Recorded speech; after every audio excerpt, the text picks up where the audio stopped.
You're recording. Good evening. My name is Valen Holly, and I am the moderator for the evening. The topic we are discussing this evening is the use of restraints and seclusion for people with autism and other developmental disabilities. Erica Halverson, who is the attacker, is from Peotone, Illinois, and has a background in ABA and RBT for 3 years and a personal support worker for an individual with severe intellectual disabilities for more than 5 years. Shelby Reed, who is the starter, is from Greenwood, Indiana, and has a background in ABA as an RBT for 4 years. Katie Jarzenbeck, the approver, is from San Antonio, Texas, and has a background in speech therapy for 5 years.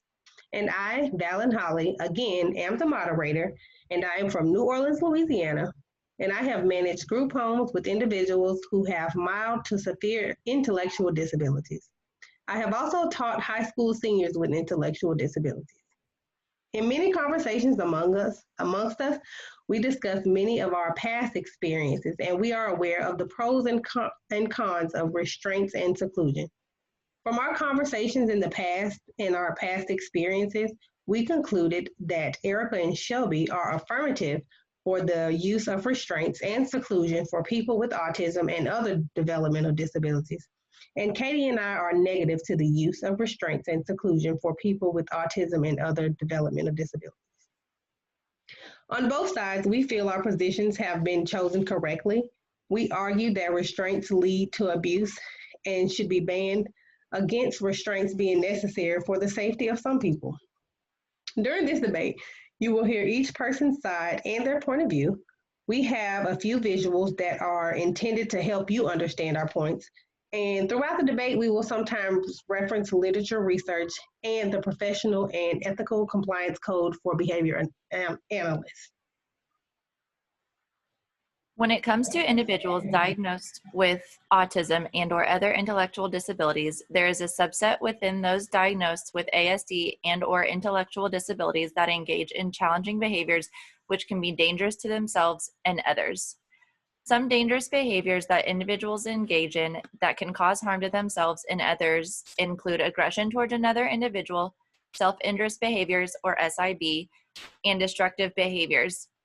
Students with autism and intellectual disabilities are at an even greater risk for exhibiting severe challenging behaviors such as aggression and SIB.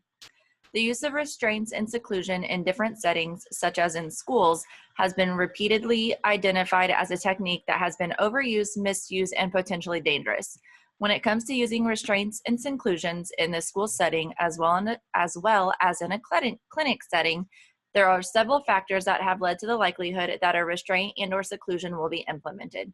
Those factors, again, include seclusion of the student that have significant emotional and behavioral needs in general education settings, lacking specialized support for those students with emotional and behavioral needs within the school setting, and limiting training that is provided to teachers and school staff to address intensive behavior support needs.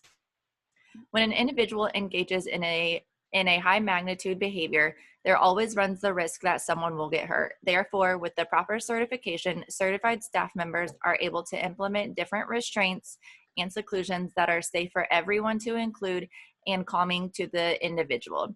Therefore, I believe that restraints should be only used once the specific behavior criteria has been met for the individual engaging in problematic behaviors. Increasing efforts have been made in the field of special education to identify positive, evidence-based practice to meet the needs of children with disabilities who engage in problem behavior, with the major goal being to eliminate the use of reactive measures such as restraint and seclusion. For the past 2 decades in schools all over our country, school children with disabilities have been subjected to the use of restraint and seclusion techniques by school personnel on a daily basis.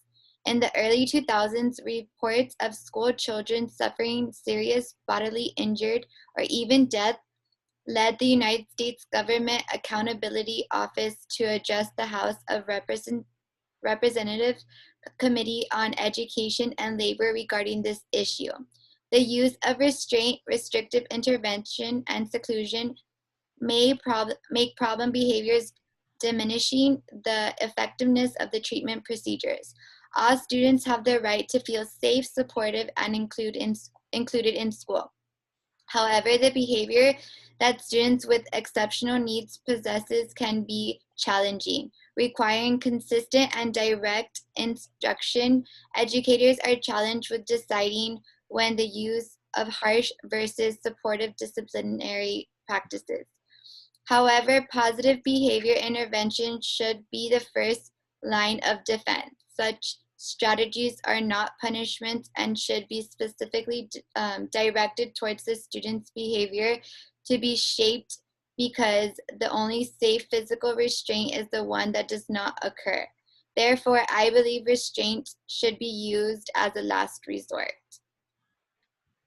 Restraints and seclusions are always going to be under close supervision for ethical compliance because it is possibly one of the most risky measures to take, because there are so many factors to be considered. Especially, are people adequately trained and using them ethically? But does this mean that there's never a time or a place that they need to be used? What about when we're talking about the safety of an individual or others around them? If we don't have these measures as a last resort, then what is the last resort? Restraints and seclusion should only be used as a last resort, but they may need to be needed to stop or prevent dangerous situations that could lead to serious injury for an individual and others around them. I will discuss the situations that restraints and seclusions are used and what procedures are actually considered under these measures. When I hear about restraints, I think about people being restrained against their own will and against their cognitive level. And I think there is always a risk of abuse. From my own experience, I know for a fact that a significant number of staff working with developmentally disabled people are poorly trained and poorly paid, and this alone can lead to poor outcomes. I think about the autistic individuals who are restrained and cannot talk freely about their experience. Those situations where these individuals' disability precludes communication, or they are under guardianship and not able to speak when caregivers control their communication opportunities. Every time these individuals are restrained, we put them at risk to be mistreated with minimum support to seek justice. As we go further into this, let's reflect on the Professional and Ethical Compliance Code for Behavior Analysts, Section 4.09 to be exact, which acknowledges the least restrictive procedures and states that the behavior analysts review and appraise the restrictiveness of procedures, always recommend the least restrictive procedure likely to be effective. My problem with this is once the BCBA has made the recommendation, they cannot be there 100% of the time to observe and collect data. They rely on the staff. But what happens when the staff don't follow the recommendations and they immediately begin to restrain and seclude? What happens when one really believes that restraining and seclusion is the least restrictive when nothing else has been attempted? How and where is this ethical? These are just a few questions to be addressed here. While people argue back and forth whether restraints and seclusion should be implemented in different settings and with children diagnosed with ASD and/or intellectual disabilities, there are plenty of reasons as to why restraints and seclusion should be implemented in the proper setting. One strategy that can be implemented is a crisis intervention strategy. In a crisis intervention strategy, the interventions are organized according to the intensity of the individual's challenging behaviors, dividing a student's escalation to and recovery from dangerous behaviors into distinct phases, and developing interventions from each of those phases. One reason in which restraints and seclusion should be implemented is due to the fact that training in crisis intervention has led to an increase in safety for all parties involved, including the individual that is engaging in the high magnitude behavior. When implementing an intervention, there are many different interventions in order to de-escalate the individual engaged in a problem behavior. Those interventions range from attempts to de-escalate the situation using verbal and nonverbal methods to physical interventions such as self-defense, seclusions, and restraints. Not only do restraints and seclusion increase the safety for all parties involved, but another reason in which restraints and seclusion should be implemented is because training has led to an increase in confidence among caregivers working with these specific individuals. When a caregiver has the training and knowledge of restraints and seclusions and how to properly implement different techniques, they are more confident working with individuals of all age ranges and within many different settings. Not only do they have the confidence to work with individuals of all different ages, they also are more willing to work with and confident in working with individuals that all have different magnitude of behaviors, whether it be high magnitude or low magnitude behaviors. When a staff member is implementing a restraint or a seclusion, the effectiveness of crisis intervention is to reduce the challenging behavior in which the individual is engaged in.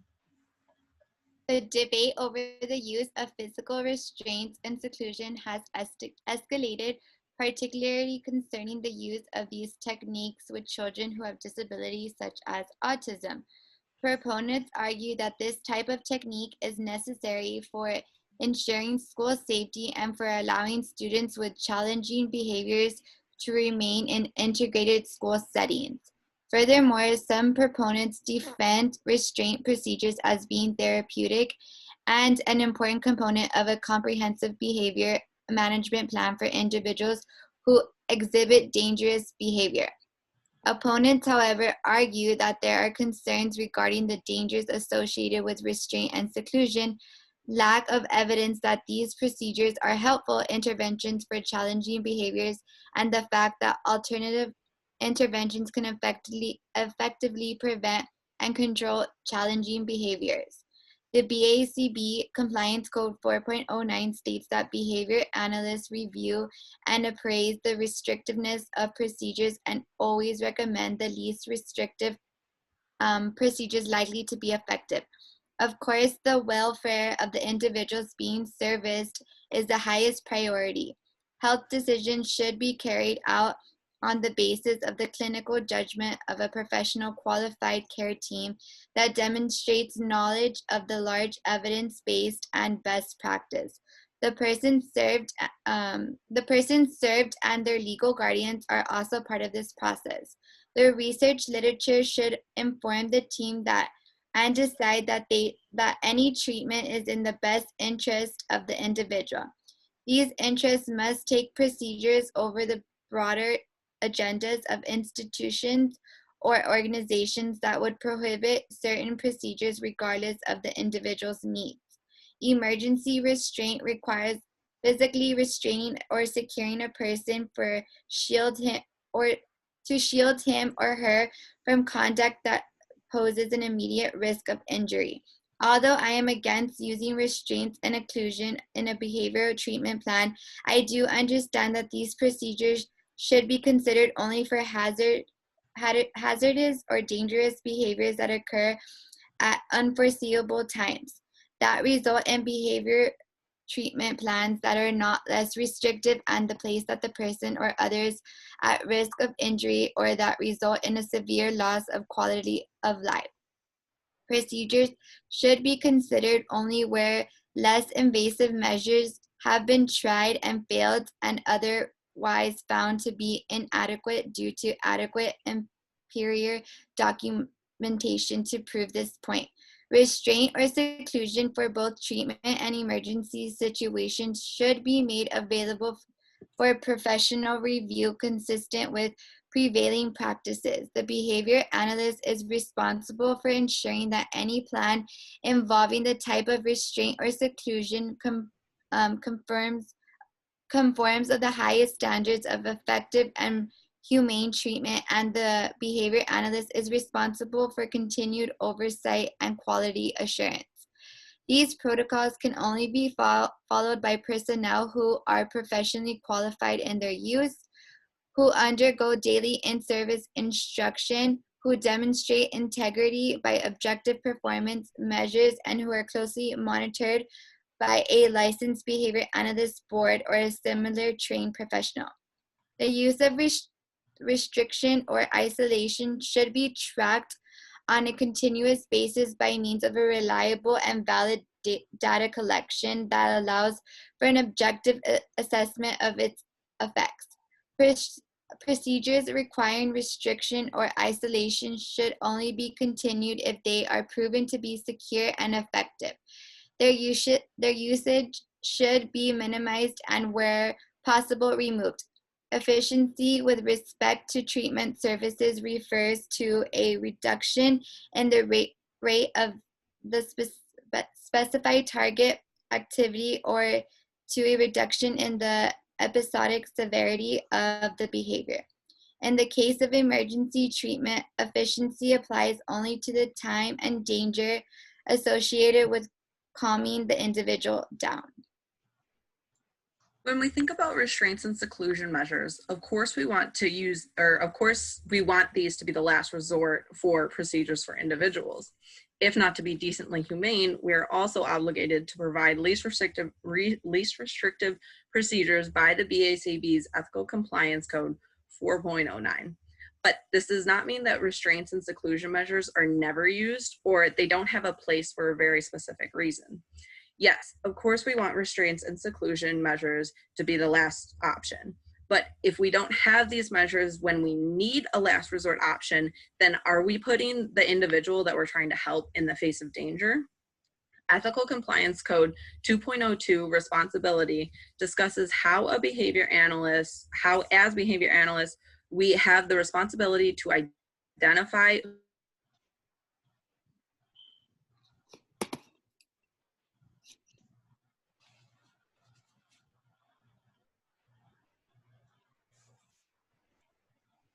inflicting harm to themselves or others. Are we really acting in the best interest of that individual, or are we hoping that other measures will work and that we don't get the point of needing restrictive measures? One important reason for restraints and seclusion measures is in emergency situations to prevent the escalation of danger to individuals engaging in aggressive and possibly harmful behavior and to others around them. A research article from Dornberg in 2018 discussed how support staff for facilities housing individuals with mild intellectual disabilities viewed and ranked using restrictive measures in their day at work. 96.8% agreed restrictive measures, including restraints and seclusion, were needed when other clients' safety were threatened. 96.3% of support staff agreed with the use of restrictive measures when the client's own safety was at risk, and 95.2% agreed when a client is physically aggressive towards another person. They concluded that the majority agreed that situations of problem behavior that result in physical harm for that individual or others around them require some type of immediate restraint or seclusion to stop bodily harm. Another point to consider is the need for restraints for safety measures to prevent individuals from getting into dangerous, possibly harmful situations. From the same study of Dornberg in 2018, research showed that 90.4% of support staff for individuals with intellectual disabilities reported that the goal for the use of restraints and seclusions was to avert danger from the client or another person. Another survey taken showed that 83% of support staff stated a goal for these restrictive measures was to prevent clients from getting into dangerous situations. These situations may include escaping from the residence, crossing roads without safety measures, or wandering outside without needed assistance. If individuals that require assistance leave the residence not accompanied by support staff, this leaves the individuals vulnerable to possibly catastrophic outcomes. The last point to consider when thinking about restraints and seclusion measures is the definition of what is considered a restraint or seclusion measure. This doesn't always mean a horror movie where someone is put in a straitjacket and thrown into a room without windows. A majority of the time, restraints and seclusion measures are just holds or blocking to prevent a serious, a self-injurious behavior or timeouts where someone removes themselves from a situation that is becoming triggering. Luthenal in 1978 noted that there are 3 reasons to use seclusion with adult patients, which may be applied equally as well to children: containment, isolation, and to decrease sensory input. For example, when a person is overwhelmed with stimuli and cannot process anymore. So seclusion doesn't always mean being put in a room without windows. The research by Day in 2002 discussed how the use of seclusion could mean an individual relocating to a place with less stimuli or different stimuli if an individual is becoming overwhelmed with their environment.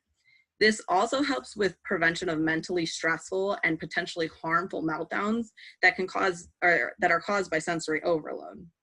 Seclusion and restrictive measures may even promote self-control and coping skills in individuals because it gives them options for how to appropriately escape and time to process stressful situations instead of just having to push through it or deal with it, which could be mentally painful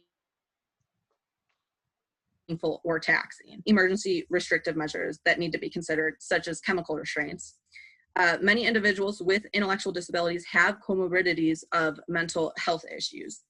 There are chemical restraints of medications such as stimulants, neuroleptics, lithium, beta blockers, and carbazamine that are used for last resort calming measures if an individual cannot internally calm themselves down and may cause serious threat to themselves or others.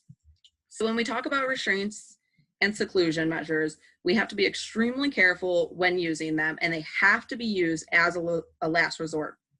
But this doesn't mean that there are never situations that they may need to be used.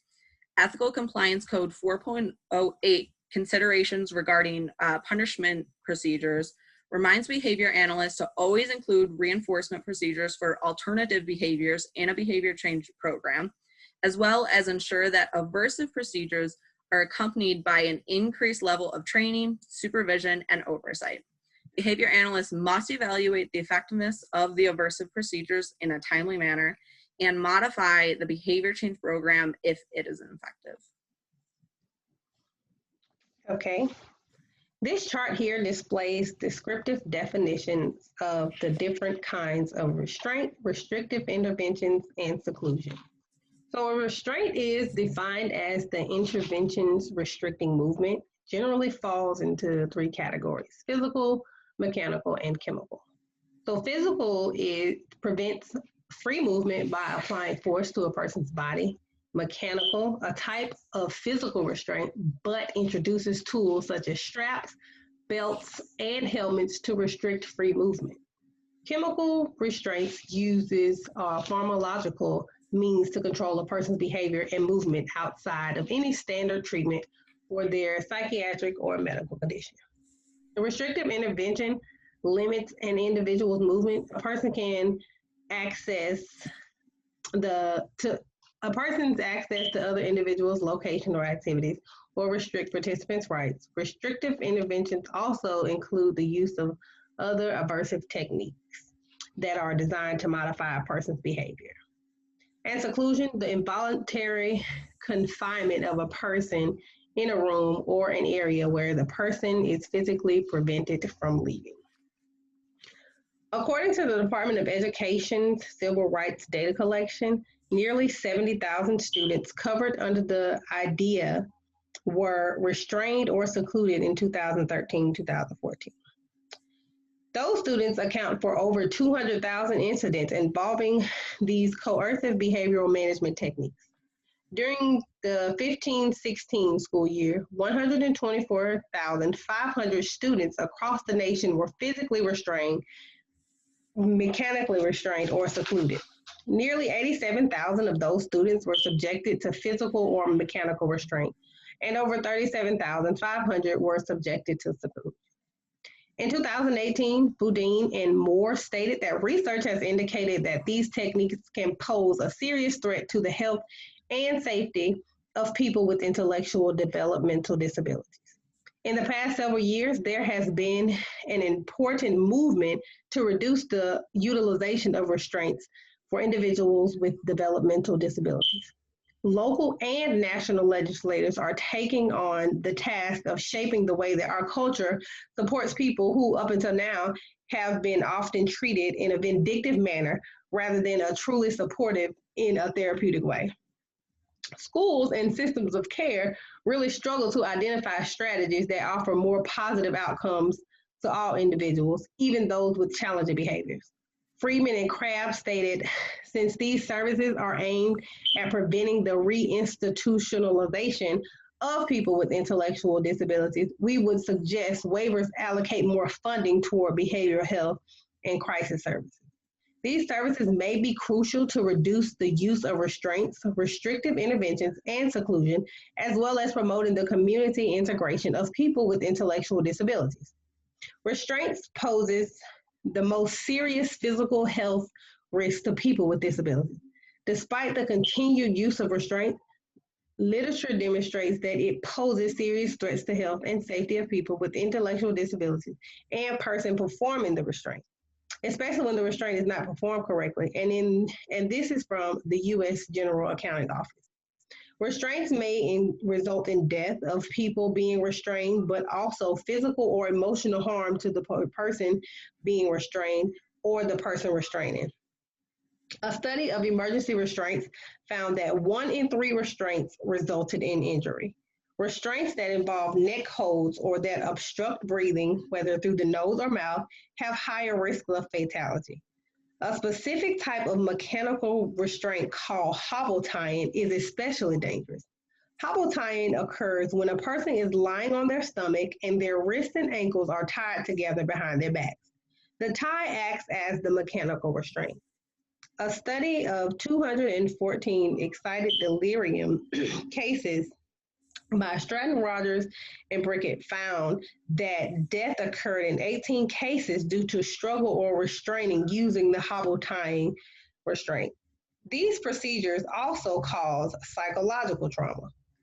Physical restraint can elicit past memories of abuse for the person being restrained. Research has also found that the staff implementing physical interventions found them to be upsetting and traumatic, and consequently experience feelings of guilt and self-condemnation when implementing these physical measures. Due to the emotional trauma associated with physical interventions, staff reported that these were a last resort.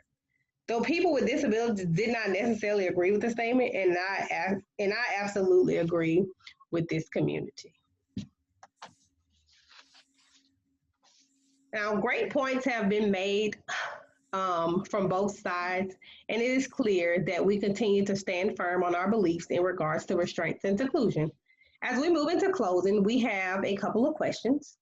The first question is, a lack of training may be a potential issue. For those who perform restraints, are there any strategies or methods that can help improve training for administering restraints and or decrease the needs of restraints? In 2009, James Louisley suggested we take one of 2 approaches. One approach is to assess antecedent conditions associated with restraint and change them so that they no longer produce restraint-provoking behavior. A second approach is to decrease the duration of restraint by establishing a fixed time release criterion. Parents and advocacy groups such as the National Alliance for the Mentally Ill and the Children Welfare League of America have called for minimum national standards of training and behavior management techniques such as restraint and seclusion. Some of the strategies include specialized training in conflict de-escalation, crisis prevention, and behavior management techniques for all staff members who work with high-risk students, training in the safest methods of physical intervention using minimal force needed to protect from harm or injury, and discontinuing the restrictive intervention as soon as possible, standard reporting following a restraint and review of the circumstances and that led to the incident to increase supports or accommodations as ways to prevent future restraint use, procedures for non-fixation parents and authorization, notifications for parents and authorities. The second question is, the use of restraints and seclusions vary from setting to setting. For example, in Indiana, mechanical restraints are not recommended to be used for people in adult services. Is this ethical to use this as a way to address behavior if it is not something that can be used across various settings? What happens if a child has a mechanical restraint in one setting, but then moves to a new setting where that type of restraint is not allowed? No, it is not ethical. Why should these restraints be used in one setting and not the other? This could cause major psychological issues for not only the individual, but also the family. Before using restraints and seclusion, each individual should have a crisis protocol with specific instructions on how to handle a crisis situation dependent on that individual. This crisis protocol should only be used when they are compliant with the legislative ethical codes as well. Mechanical restraints would be a last resort effort for restraints due to its level of restrictiveness. If an individual escalates to a point where they are extremely harmful to themselves or others, and all other de-escalating techniques have been exhausted, would mechanical restraints be used. If an individual is in a setting where mechanical restraints are not available to use, the crisis plan should have a replacement or a backup plan for other de-escalating techniques. If an individual escalates to a point of an emergency where they need a mechanical restraint, alternatives should be in place to be implemented by a professional who is certified. This could mean the use of a seclusion method or a chemical restraint if that's the next safest option. Restraints and seclusions provide an individual time to calm down by certified staff members implementing different de-escalation strategies that are put into place by different associations that have been studied and researched on individuals diagnosed with ASD and or intellectual disabilities to which they engage in high magnitude behaviors. While people really are quick to judge restraints and seclusions, they are techniques that when implemented properly keep all individuals involved safe, including the individual engaging in the high magnitude behavior. Therefore, if restraints and seclusions must be implemented, it is important that all certified staff members are implementing each procedure by the books, holding everyone accountable, should be implemented once other techniques have been implemented and did not work, as well as once the individual has met the criteria in order to restrain and in order for restraints and seclusions to be implemented. We need to explore the realities behind the headlines concerning children who have been isolated or physically restrained in schools, sometimes resulting in injury or even death. State lawmakers have addressed the legal and ethical issues underlying these practices, and more importantly, what can be done to move schools away from potentially harmful treatment of children. School districts and behavior analysts need to review the array of practices and approaches that provide effective and safe ways to prevent and reduce conflict, de-escalate conflict and aggressive behavior, and train educators in crisis intervention. We as analysts and educators need to focus on proven approaches such as positive behavior intervention and supports, climate-based strategies, relationship-based strategies, social and emotional learning, mediation programs, and violence and bullying prevention and intervention.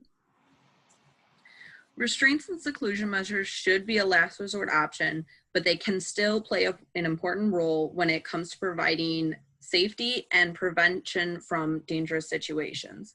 We also have to remember what is considered a restraint and a seclusion, and understand that some emergency and non-emergency calming techniques fall under this category of restrictive measures. All restrictive measures should only be implemented when individuals are adequately trained, and it is as a last resort effort to keep the individual from bodily harm. In closing, these techniques limit freedom, dignity, and personal choice. One of the critiques of restraint is the humiliation of the person to whom the intervention is being applied. The very definition of restrictive interventions, for example, relies on the loss of personal freedom and rights. Even though the use of restraints, restrictive interventions, and seclusion may exacerbate problem behaviors, diminishing the effectiveness of the procedures. A literature review by Bush and Shore in 2000 found a lack of evidence to support the benefits and risks of these procedures in addressing aggressive behavior in adults. Moreover, research also documents the low social acceptability of restraint use. We must continue to work towards reducing and eliminating the use of restraints and seclusion. And we thank you for watching our ethical research debate. We are really looking forward to the comments and feedback.